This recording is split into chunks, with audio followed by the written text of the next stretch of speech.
Um tijolo, outro tijolo. Podemos ter, nessa simples ação, a identidade do início da arquitetura. Juntam-se duas massas convencionais e a gente entende como é que pode começar um processo que, durante o seu desenvolvimento, assume uma brutal complexidade. Ou ainda, é o jogo sábio, magnífico, de volumes dispostos sob a luz, mas poético. Nenhum desses conceitos é meu, são de autores absolutamente relevantes do século XX, que trataram de conceituar a prática arquitetônica. A turma do TEDx me convida para dizer assim: vamos falar sobre a arquitetura do futuro, mas não me entregaram a bolinha de cristal. Então nós vamos fazer juntos aqui um exercício de poder interpretar, conhecendo como é que é a prática arquitetônica, como será a arquitetura e as cidades do futuro. Cidades, por exemplo, são elementos absolutamente artificiais, feitos pela mão do homem. Maringá, ontem, era mata, onça, tribos de primitivos, de indígenas, e cá estamos num teatro enorme, né, cheio de gente celebrando a possibilidade do compartilhamento de ideias. Sem essa artificialidade, sem esse desenho, projeto, nós não estaríamos aqui. Então, portanto, a arquitetura que reúne para si arte e técnica, contextos sociais, contextos políticos, contextos geográficos, é uma expressão que atende exclusivamente ao bem-estar humano. Se nós não incluirmos a necessidade dos cidadãos viverem, serem felizes, trabalharem, repousarem, usufruírem do que quer que seja para suas vidas, nós não estamos fazendo arquitetura. A arquitetura exige a propagação da paz, a propagação do bem-estar. E, portanto, a arquitetura do futuro exigirá de cada um dos trabalhos a serem elaborados a ideia de sustentabilidade, e a ideia do avanço tecnológico. Então, vamos lá. É impossível nós pensarmos num planeta que procura caminhar adiante se nós não entendermos o quanto algumas ações o agridem ou, o oposto, o quanto algumas ações podem mitigar, minimizar os impactos causados por ele. Portanto, a ação do urbanista e do arquiteto exigirá uma ideia de sustentabilidade, de planeta melhorado, de casa, de habitat, como cidades melhores, humanas, democráticas e mais adequadas. Pense que para que nós tenhamos cidades pulsantes, melhores e otimizadas, uma vez que as infraestruturas das cidades são elementos bastante significativos da instalação, o que são as infraestruturas da cidade? O meio-fio, o asfalto, a água, a luz, o esgoto, a iluminação pública, a rede de Wi-Fi, todas as redes de telecomunicação, etc, etc. Quando nós temos no habitat todas essas instalações implantadas, pense que fica adequado a gente adensar, em outras palavras, colocar mais cidadãos vivendo por metro quadrado, para que a gente possa otimizar essa chamada infraestrutura.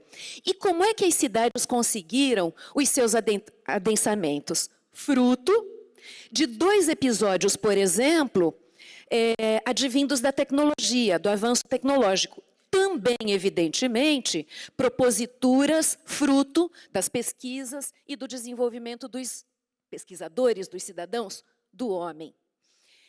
Uma delas é o elevador. Nós somos seres absolutamente adequados para a circulação horizontal. Quando a gente tem que vencer alturas, nos deparamos com rampas, escadas, mas os elevadores, aquela maquininha mágica que nos encaminha para o pavimento de cima, é muitíssimo bem-vinda. E outro avanço tecnológico e que mostra, inclusive, o quanto a arquitetura está vinculada com o seu tempo, e o seu tempo tem esse apelo tecnológico, é o aço dentro de uma barrinha de concreto e que tem um nome quase poético. Eu gosto de falar que é um concreto amado, não é? É um concreto armado. A armadura é, de fato, o aço contido dentro das vigas, dos pilares, das lajes, do que quer que seja. O concreto armado, ele possibilitou que a construção civil elaborasse grandíssimos vãos horizontais. Então, por que os góticos, por exemplo, empilhavam pedras, fazendo com que o esforço exigido nessa construção fosse o esforço da compressão, e fizeram aquelas catedrais altíssimas, com aberturas muitas vezes diminutas na largura, mas com altura? Porque a técnica construtiva do momento possibilitava esse tipo de construção. Portanto, uma construção gótica é absolutamente pertinente aos séculos 10, 11, 12, de forma que não tem cabimento, né, a não ser que seja um cenário, uma condição teatral, a gente imaginar uma obra gótica em 2024, em pleno século XXI. Portanto, esse concreto amado, ele foi revolucionário no período que chamamos de modernidade, porque ele pôde proporcionar, retomando a ideia de bem-estar dos cidadãos, grandes vãos. Essa jovem, pulsante e linda cidade chamada Maringá, nome de música, né, cidade-canção, que outrora fora mata, né, que a onça vivia aqui aonde eu estou, ela é fruto dessa modernidade. E ela teve como início edificações propostas por autores paulistanos, de sobrenome Bellucci, que projetaram, entre inúmeras edificações, por exemplo, a catedral, né, a casquinha de sorvete invertida, um cone de concreto armado de 100 metros de altura, que é sabido tem a função de abrigar o rito, a igreja, a missa e o que quer que aconteça lá, a celebração, o casamento, o batizado. Entretanto, a catedral assume uma postura, uma ideia de elemento arquitetônico símbolo. Quem já viu a catedral, está fora de Maringá, vê uma revista, vê uma matéria jornalística, vê na televisão, diz: conheço. Porque nós, cidadãos, nos identificamos com aquilo que conhecemos.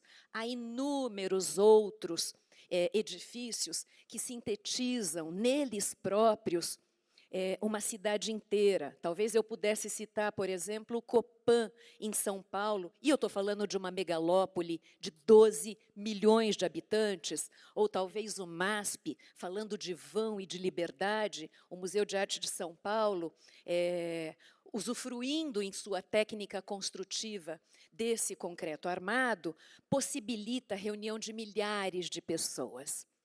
E, nesse momento, eu faço um apelo, nós estamos em momento de campanha, nós somos eleitores, existem cidadãos candidatos de uma coisa, de outra coisa. Façamos, por exemplo, para todas as nossas cidades, uma campanha, digamos, superficial. É uma metáfora, mas diz respeito às intervenções na superfície.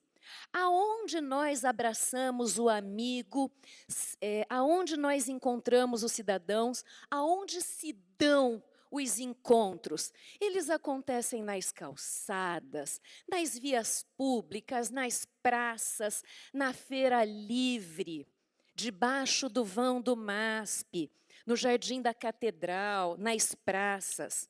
Precisamos fazer com que nossas cidades, se queremos cidades do futuro, tenham essas superfícies absolutamente bem preparadas. E agora, me lembrando dos amigos que me antecederam nas falas, nós procuramos fazer poesia, a poesia que está dentro de nós é dotada de tijolos, pedra, madeira, cal, cimento, concreto amado, essa é a nossa poesia.